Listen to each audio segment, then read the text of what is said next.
여러분의 인생의 철학, 인생의 좌우명을 어떤 것을 갖고 있습니까? 인생 철학 어려우면 여러분의 가정의 가훈, 이런 것도 어떤 걸 갖고 있습니까? 어떤 사업을 경영하는 분이 자기의 인생 좌우명이 이것이다 라고 말합니다. 뭐냐면 사람을 믿지 말자. 이게 인생 좌우명입니다. 경영하는 사람이기 때문에 많은 사람들로부터 배신을 당해봤고 많은 아픔을 당해봤던 사람이기 때문에 아마 다른 사람을 믿지 말자. 이게 사업의 여러 가지 일들을 경험해보면서 그런 좌우명을 가진 듯합니다. 인생의 철학, 인생 좌우명이 사람을 믿지 말자, 다른 사람은 절대 믿지 말자, 이렇게 난 거 보면 참 그 사람이 얼마나 마음이 아팠는지, 그 사람의 삶의 경험들이 얼마나 힘들었는지를 느껴집니다. 그렇지만 좀 인간성이 없는 것 같은, 뭔가 좀 딱딱한 것 같은 그런 좌우명인 것 같아서 마음이 아프기도 합니다. 근데 성경은 우리에게 말하기를 뭐라 하면 도울 힘이 없는 인생을 의지하지 말라라고 성경 또한 그렇게 말씀하고 있습니다. 어떤 사람도 완전한 사람은 없습니다. 어떤 사람도 완벽한 사람은 없다라는 겁니다. 완전하게 믿을 만한 그러한 사람은 이 땅에 없다라는 거죠. 그래서 늘 강조하지만 우리 옆에 분과 한번 인사차 나눠보겠습니다. 사람은 믿음의 대상이 아니고 사랑할 대상입니다. 사람은 믿을 대상이 아니고 그저 사랑해줘야 할 대상이다라는 거죠. 세상에 믿을 사람은 없다. 참 불행하지만 믿을 사람이 없습니다. 여러분 정말 남편 믿어야 할 사람이고 아내 믿어야 될 사람이고 내 자녀들 믿어야 할 대상이지만 사실은 믿을 만한 것이 되지 못합니다. 우선 나 자신을 믿기 어려운 사람인데, 그죠? 작심삼일. 정말 장담하지만 제대로 끌고 못 가는 난데 나도 못 믿으면서 다른 사람을 믿는다는 거 쉽지 않은, 있을 수 없는 이야기일 겁니다. 부부 사이 정말 정말 없어서는 못 살 것 같이 해서 결혼했는데 시간 지나면서 점점점 힘을 잃어버립니다. 그래서 사랑했던 그 사람이 반대로 철천지 원수가 되어서 헤어지는 사람이 얼마나 많은지 모릅니다. 우리나라가 이혼율이 점점점 높아진다. 여러분은 잘 알고 계실 겁니다. 최근에 뉴스에 보니까 자식 또한 그렇습니다. 자식을 낳아서 정말 사랑해야 되는데 자식을 자기의 환경 핑계로 대면서 자녀를 버리는 일들, 그런 일들이 자주 나오는 일들 중에 하나입니다. 그래서 사람은 믿음의 대상이 절대 될 수 없다.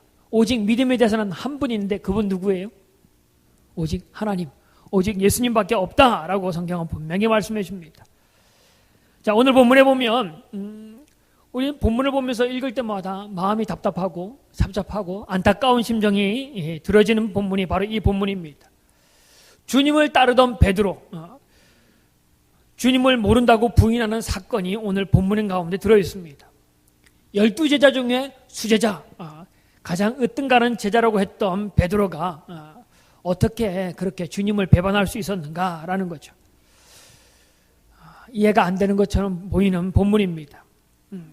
그런데 이 예수님이 이 본문에서 봤듯이 예수님은 베드로가 배반하는 그 일들에 대해서 당연하게 여기십니다. 또 그런가 하면 미리 주님께서 그걸 알고 계셨고 그렇게 될 것에 대해서 미리 경고하십니다. 그리고 그 일이 일어난 이후에 또한 주님이 부활하신 이후에 베드로를 만나서 너 그때 왜 그랬니? 라고 따지는 그런 분이 아닙니다. 그런 베드로를 책망하지도 않은 분, 바로 그분이 바로 우리 주님입니다. 근데 이와 비슷한 이야기가 베드로는 생명의 위협 때문에 느껴져서 주님을 모른다고 부인했는데, 그런데 오늘 생명의 위협이 없는 오늘 우리가 살고 있는 지금 현상에서 베드로가 배반했던 일과 같은 일들이 우리 삶 가운데서 자꾸 일어난다는 것이 문제입니다. 생명의 위협이 없음에도 불구하고 나도 모르게 주님을 모른다고 주님이 없는 것처럼 살아가는 일들이 우리 삶 가운데, 아니 자주 아니면 매일매일 우리 삶 가운데 일어나는 것이 문제입니다. 그러게 오늘 본문을 보면서 베드로가 왜 무너졌는지, 왜 그런 삶을 살아야 되는지 본문이 우리에게 교훈하는 내용을 보면서 하나님의 뜻을 찾아가기를 원합니다.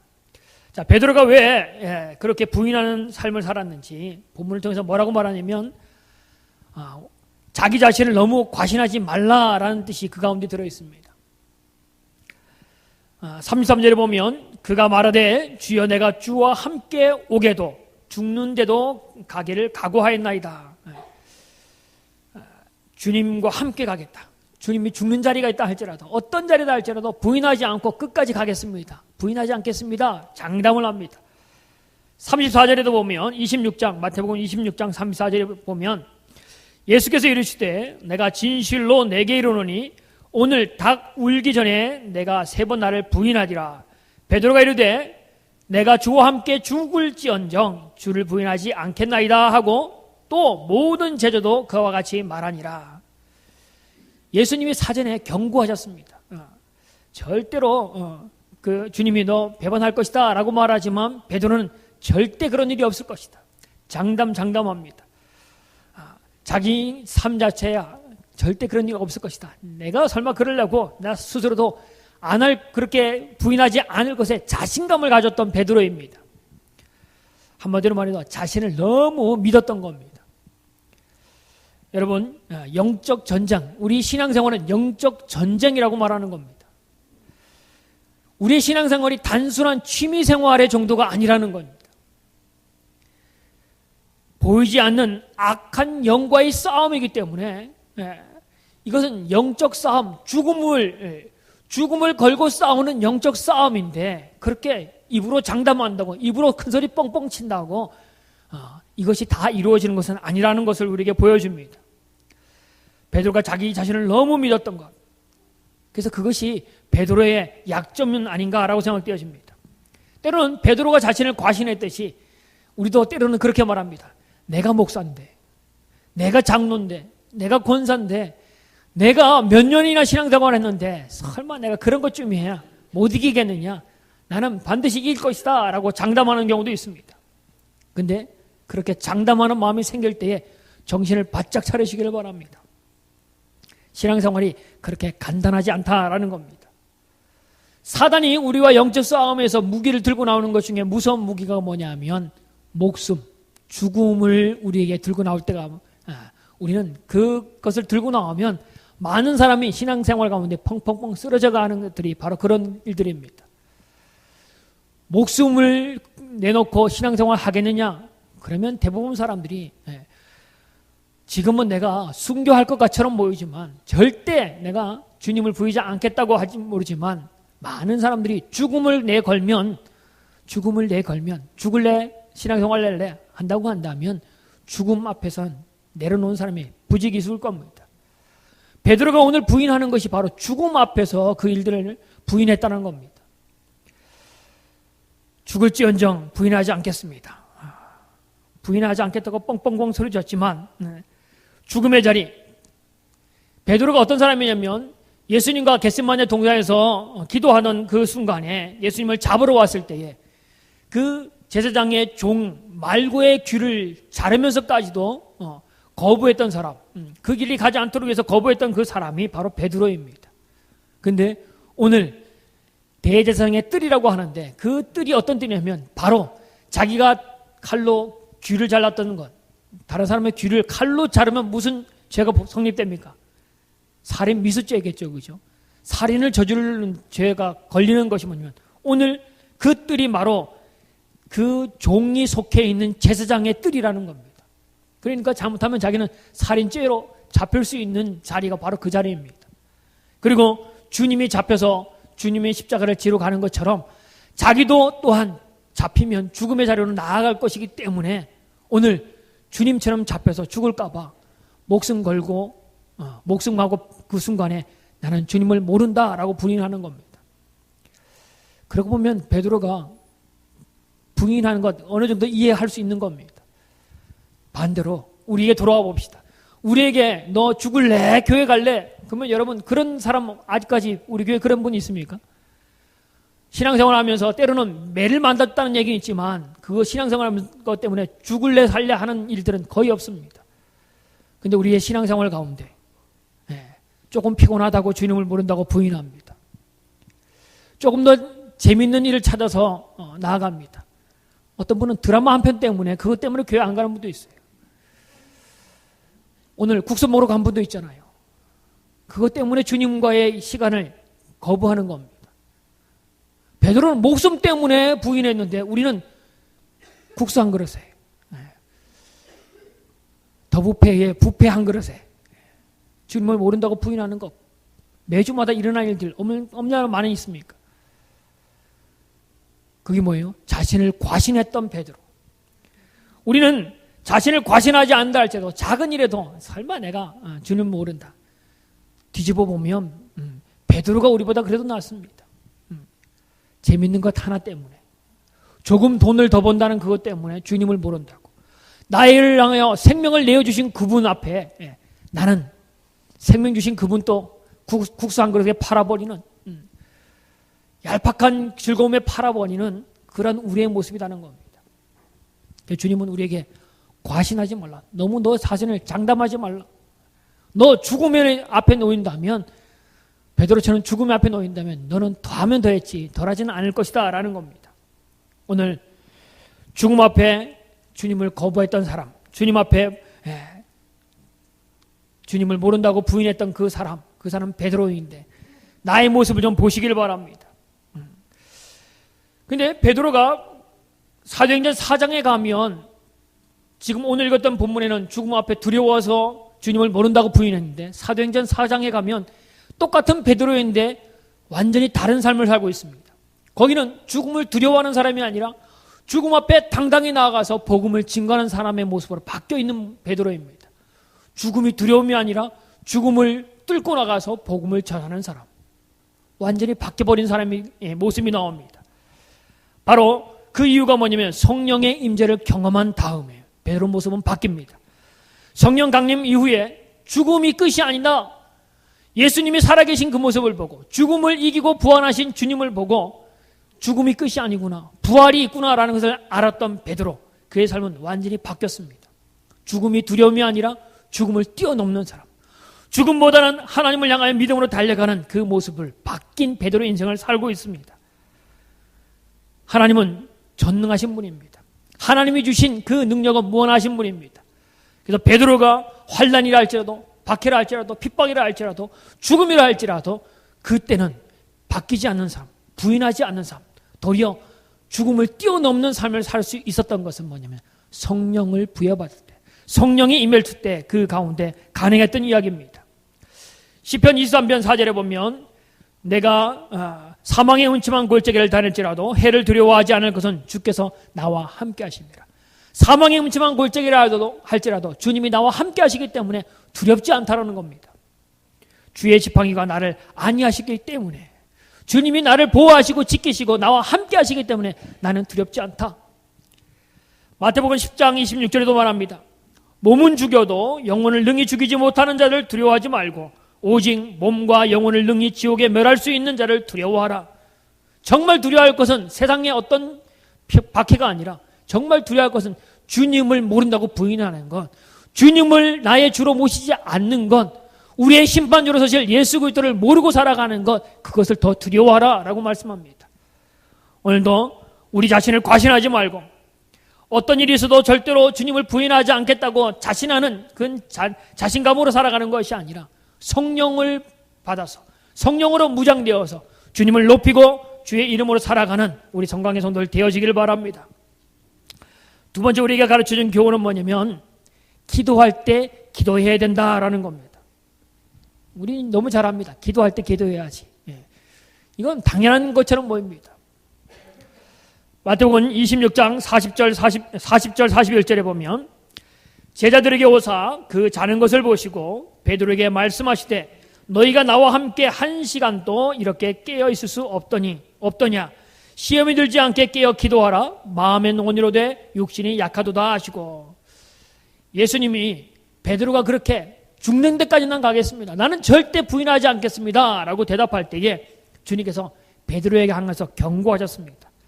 그리고는 경고로 끝나는 것이 아니라 주님이 겟세마네 동산에 기도하러 가시면서 제자들 중에 베드로를 데리고 가셔서 깨어 기도하라. 시험에 들지 않게 깨어 기도하라. 신신당부를 하셨습니다. 근데 베드로가 어떻게 했습니까? 충고를 들었음에도 불구하고 그 충고를 그냥 무시해버리고 말았습니다. 의뢰하는 소리지. 주님은 그렇게 그냥 의뢰하는 소리지 하고 그냥 무시해버렸던 겁니다. 베드로처럼 우리에게 기도를 요청할 때 우리 또한 그냥 무시하는 적은 없습니까? 돌아오는 내일부터 우리가 기도를 갖습니다. 특별 새벽 기도회. 교역자들이 또한 교회에서 새벽 기도 합시다. 기도합시다 라고 하면 여러분 어떻게 하십니까? 교회에서 의뢰껏 하는 소리, 목사니까 의뢰껏 하는 소리라고 생각하고 그냥 무시하지는 않습니까? 그러다가 일이 터지고 나서야 그제서야 기도하겠다고 합니다. 베드로가 그 경고를 심각하게 받아들이지 않고 무시하고 어떻게 하면 잠들어 버렸습니다. 주님이 그렇게 경고하셨는데 몇 번 경고했어요? 3번 경고했습니다. 근데 베드로가 몇 번 부인했어요? 3번 부인했던 거죠. 신기합니다. 그가 경고했음에도 불구하고 경고한 양만큼 그가 부인하고 있다는 겁니다. 주님이 기회를 줬음에도 불구하고 베드로가 그것을 무시했다는 겁니다. 베드로가 왜 무시했을까요? 설마, 첫 번은 설마였을 겁니다. 내가 설마 부인하려고 내가 누군데 설마 그런 일이 있겠어? 설마 이게 아마 베드로의 마음이었을 겁니다. 또 하나는 기도의 능력을 믿지 않았다고 봅니다. 기도한다고 뭐가 달라지겠는가? 그 한 주간 내일부터 시작하는 특별 새벽기도 한 주간 기도한다고 뭐가 달라지겠는가?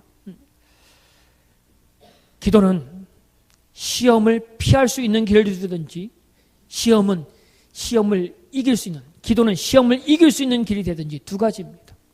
시험이 올 때에 피할 수 있는 길을 내주시든지 시험이 올 때 이길 수 있는 힘을 주시든지 기도하는 자에게 주시는 하나님의 능력입니다. 그런데 영적 전쟁에서 기도하지 않으면 누가 좋아하냐면 누가 좋아해요?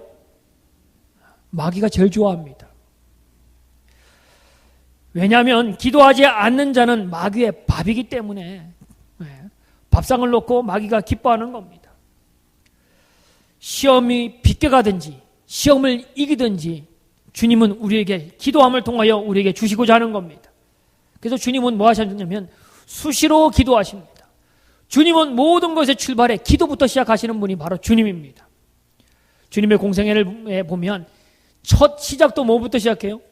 금식하며 기도하신 것부터 시작하셨습니다. 또 마지막은 뭐예요? 겟세마네 동산에서 기도하셨습니다. 매일매일 삶 가운데 기도가 빠지지 않는 삶이 예수님의 공생애 사건이었습니다. 바로 뭐예요? 기도가 피할 길을 주시든지 이기게 하시든지 하나님의 능력이 임하는 것이 기도이기 때문에 주님께서 그렇게 하셨던 겁니다. 하나님이 우리 믿는 자에게 주시는 특권이 있는데 바로 그것이 뭐냐면 기도의 특권입니다. 믿는 자만이 하나님을 향하여 기도할 수 있는 특권을 줍니다. 여러분 자녀이기 때문에 여러분을 향하여 구하는 거죠. 그죠? 지나가는 잘생긴 아저씨한테 뭘 구한다고 받아내기 어렵습니다. 근데 자녀는 부모에게 구하는 것, 특권이 있습니다. 너는 내 자녀이기 때문에. 자녀가 구하는 것, 부모가 주기를 원하는 것. 이거는 자녀의 특권입니다. 아무것도 한 것이 없음에도 불구하고 아빠, 엄마 주세요. 이건 자녀의 특권입니다. 기도가 우리의 특권이라는 겁니다. 그러면 우리가 언제 기도하느냐? 언제 기도해야 됩니까? 문제가 생기면 기도하는 것이 아니라 언제 기도하냐면 평상시에 기도하는 겁니다. 문제가 생겨서 기도하는 건 당연히 문제가 생기면 기도할 것처럼 보입니다. 그런데 문제가 생기면 기도하지 못하는 사람들이 있습니다. 어떤 사람이냐면 평소에 기도하지 않은 사람은 문제가 생겨도 기도의 자리로 나아가는 것이 어렵습니다. 기도는 문제가 생기기 전에 삶 가운데 준비되어지는 사람들이 하는 겁니다. 우리는 압니다. 문제가 생기면 기도해야지. 근데 실제로 문제가 생기면 기도에 무릎을 꿇기보다는 세상의 방법을 따라서 나가는 사람들이 더 많다는 겁니다. 그러나 기도하던 사람은 자연스럽게 더 깊이 기도의 깊이로 들어갈 수 있는 사람이 되어지는 겁니다. 베드로가 주님의 경고 따라서 기도했다면 좋았을 텐데 베드로가 기도하지 않았습니다. 주님이 그렇게 기도를 요청하셨음에도 불구하고 베드로가 기도하지 않았다라는 겁니다. 제가 봤을 때는 베드로가 기도 안 한 것이 아니고 기도를 못한 겁니다. 왜요? 습관이 되지 않기 때문에. 습관이 되지 않은 사람 기도하지 않습니다. 문제가 있어서 기도하러 나왔지만 기도의 언어가 없어서 왔지만 새벽에 기도하는 것 잘 안 됩니다. 5분 버티기 어렵다는 겁니다. 알면서도 내가 기도에 준비가 되지 않은 사람 기도하기 어렵습니다. 기도는 언제 하는 것이냐? 평상시 하는 겁니다. 어려움을 닥치면 하는 것이 아니라 오늘 기도하는 사람이 문제 가운데서 승리할 수 있는 기도의 자리로 나아갈 수 있는 사람이 되어지는 겁니다. 혹시 여러분 삶 가운데 무슨 문제가 생겨서 때로는 기도해야지, 기도해야 되는데 라는 마음이 들 때가 있을 겁니다. 그런 느낌이 있을 때가 있을 겁니다. 그때 어떻게 하셔야 되냐면 기도 자리로 나아가셔야 됩니다. 주님이 여러분 가운데 기도의 삶으로 요청하시는 하나님의 요청의 메시지입니다. 그때 어떻게 해요? 즉각적으로 기도하셔야 됩니다. 주님이 베드로에게 시험이 들지 않게 깨어 기도하자. 주님이 기도 자리로 나아가셨고 베드로에게 그 기도 자리로 나올 것을 요청하셨습니다. 우리에게 기도해야지.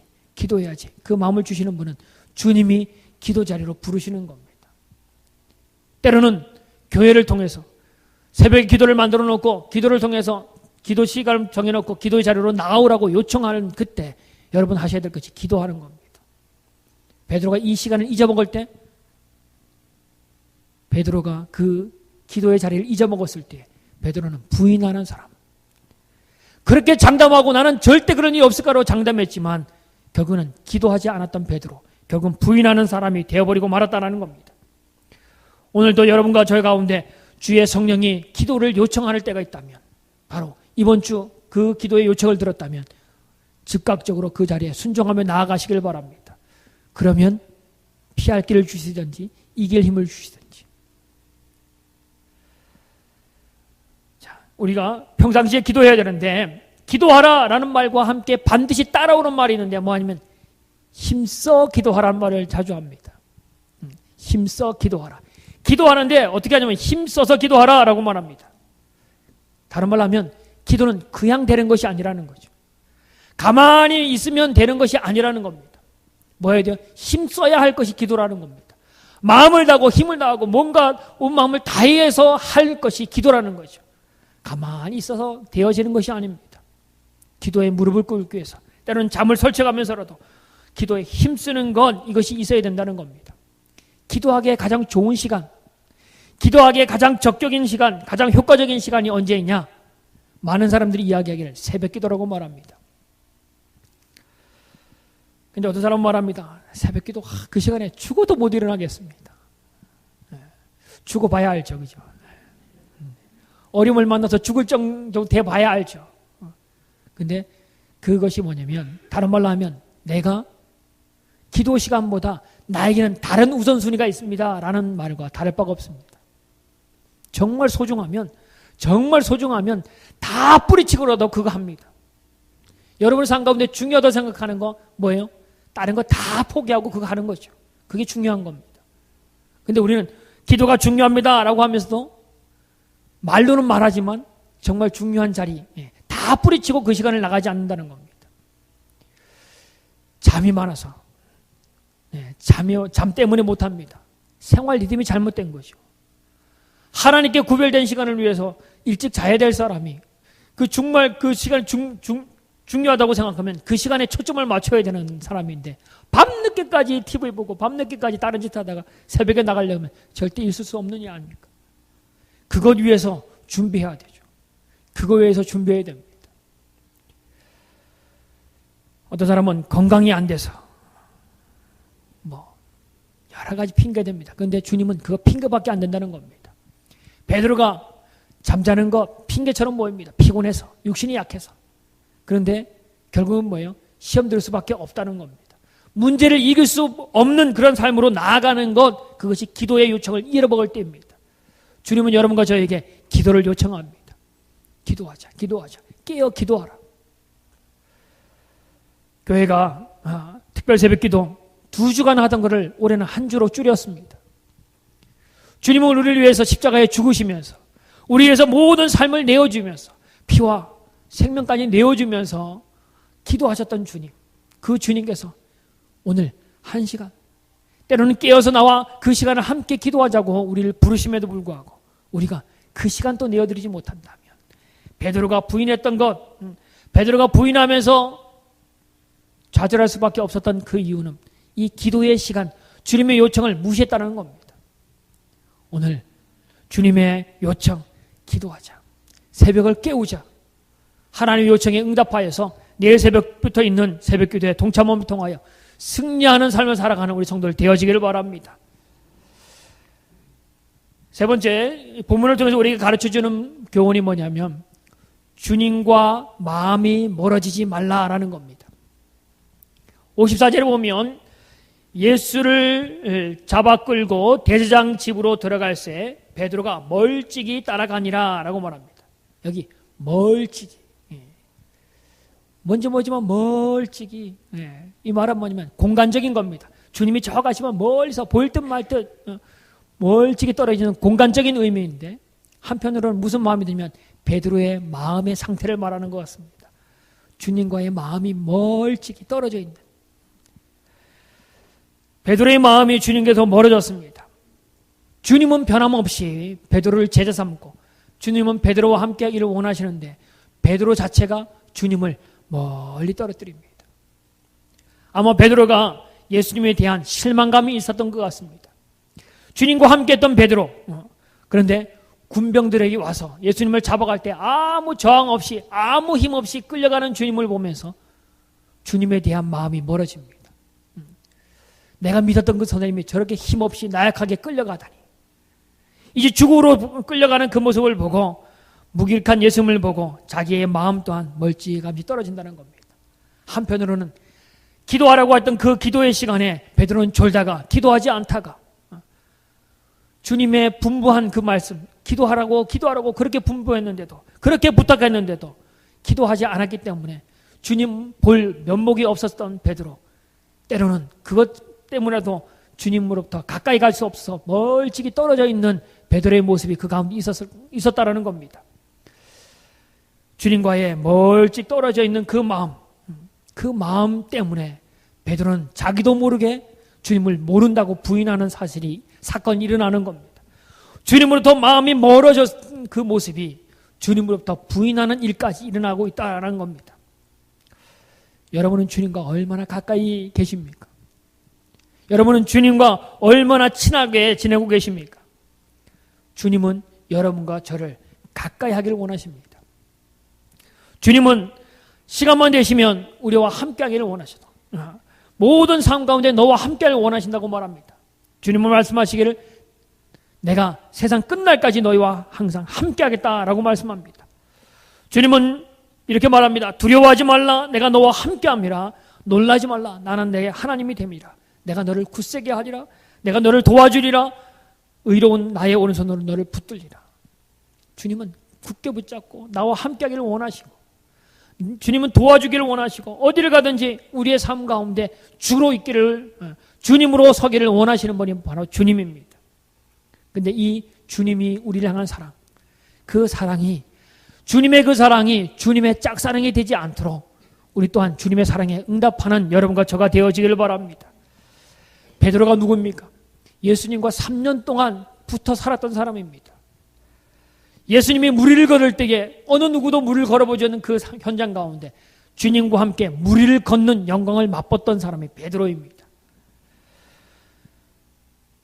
그런데 어찌 주님을 모른다고 부인하는 사람이 되었습니까? 주님이 베드로가 말하기를 주는 그리스도시요 살아계신 하나님의 아들입니다 라고 정말 위대한 믿음의 고백을 했던 사람이 베드로입니다. 바요나 시몬아 내가 복이 있도다. 이것을 알게 한 것은 너의 혈육이 아니고 하늘에 계신 하나님이 너를 알려줬다. 너의 그 고백 가운데 교회를 세우겠다. 너의 그 고백 가운데 교회의 믿음의 열쇠, 구원의 열쇠를 너에게 주겠다라고까지 말씀했던 그런 고백을 했던 사람이 베드로입니다.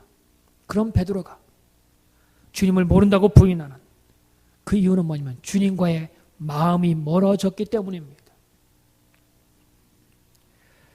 여러분, 오늘 우리의 마음을 점검하십시오. 오늘 내가 주님으로부터 멀어져 있는지, 나의 삶이 주님과 얼마나 거리를 두고 있는지를 보셔야 됩니다.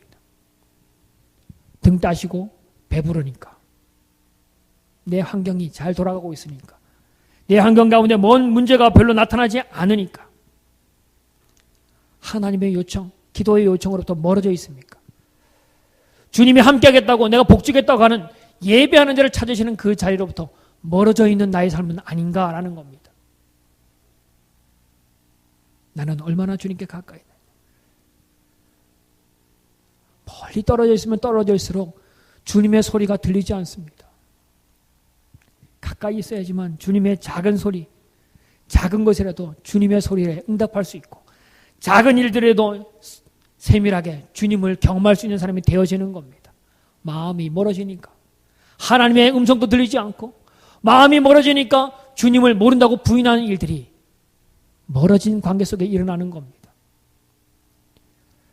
자녀와의 관계, 부부와의 관계, 친척과의 관계, 멀어지면 멀어질수록 마음도 멀어질 뿐 아니라 삶도 멀어지는 겁니다. 주님은 오늘 우리와 가까이 겠기를 원하십니다. 우리의 마음 상태가 주님께 더 가까이 나아가는 여러분과 저가 되어지길 바랍니다. 오늘이 종려주일입니다. 주님이 십자가를 지시기 위하여, 구원을 완성하기 위하여 예루살렘에 올라가신 주일이 바로 우리 오늘 종려주일입니다. 십자가를 지러 올라가신 그분은 우리의 구원을 이루기 위하여 십자가에서 모든 것을 내어주셨습니다. 아낌없이 내어주십니다. 우리를 구원하기 위하여 그 십자가의 고통에 대해서 아무 저항 없이 받아들이실 뿐 아니라 피와 모든 것을 흘려주셔서 우리를 구원하기 위해서 그 길을 가셨던 분이 바로 주님입니다. 그 모습 가운데 내려다보면서 누구를 보았냐면 베드로를 보셨을 겁니다.